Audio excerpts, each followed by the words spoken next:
Jacob Wilson Parrott became the first Medal of Honor recipient after participating in the Great Locomotive Chase as part of Andrews Raiders and spending time as a Confederate prisoner of war.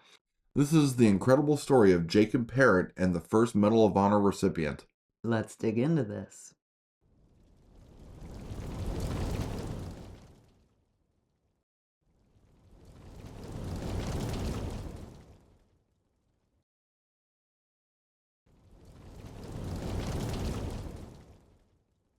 Jacob Parrott was born in 1843 in Fairfield County, Ohio, where he had learned the trade of cabinet making before the Civil War.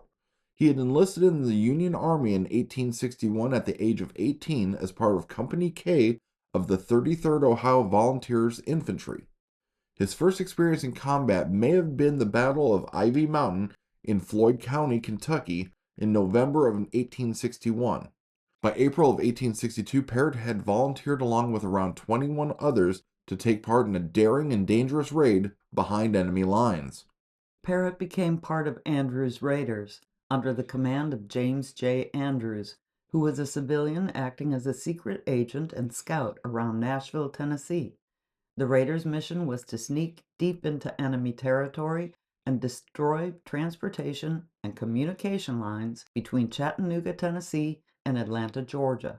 The men went undercover boarding the general as passengers in Big Shanty, chosen because the town didn't have a telegraph office and they could get away before anyone could alert train stations farther up the line. The other passengers and crew had no idea what was coming when they got off the train for a regularly scheduled stop for breakfast at the Lacey Hotel. While they enjoyed a relaxed meal in the hotel dining room, the Raiders went to work. First, the passenger cars were unhooked from the train, leaving the engine, the fuel car, and 3 box cars. Then the general pulled out a big shanty with only the Andrews Raiders on board. The train's conductor, William Allen Fuller, and 2 crewmen chased after the stolen train, first on foot and then using a hand car they came across a few miles north of Big Shanty. Although the general could not reach top speed due to the terrain, the pursuers could not catch them, but they followed as closely as they could. The general happened to be a regularly scheduled train running on a main track, which meant the Raiders had to keep up with the train's regular schedule to avoid having to wait for other trains coming and going along the line. The Raiders had to come up with believable excuses of why the train was not operating normally during the regularly scheduled stops, so station masters wouldn't become suspicious. Headed for Chattanooga, the men stopped the general to cut telegraph wires and destroy any train tracks they could when they felt they had time between stations and other trains passing by. And while they worked, the little hand car commandeered by the general's conductor, William Fuller, kept on following. Eventually, Fuller came across the Texas, a train the general had passed earlier, and Fuller took charge. Because of this single track, Fuller couldn't turn the train around, so he drove the Texas backwards. By this time, he had picked up 11 Confederate troops as well.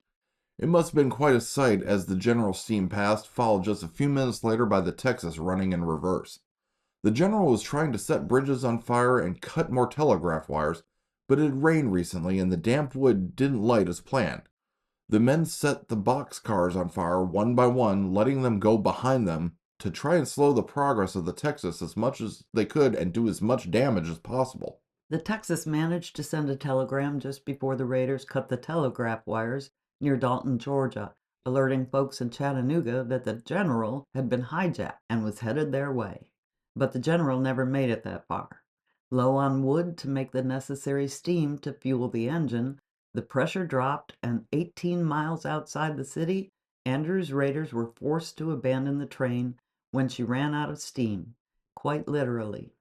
The men scattered to avoid attention, but were all captured by Confederates within 2 weeks. Andrews' Raiders were charged with acts of unlawful belligerency and tried in a military court. Andrews and 7 others were found guilty and executed by hanging in Atlanta. They were immediately buried in unmarked graves, but later would be moved to Chattanooga National Cemetery.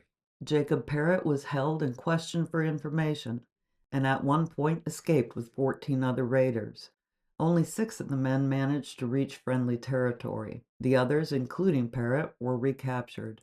Private Jacob Parrott somehow survived 110 severe beatings before being exchanged with 6 other raiders for Confederate prisoners on March 17th of 1863.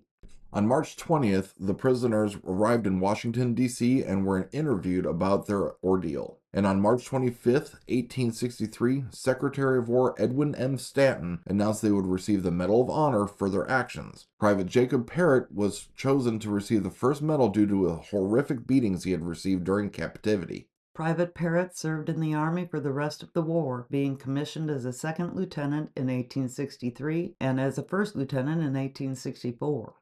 After the war, he returned to his hometown of Kenton, Ohio, and his life as a cabinet maker, later operating a stone quarry as well.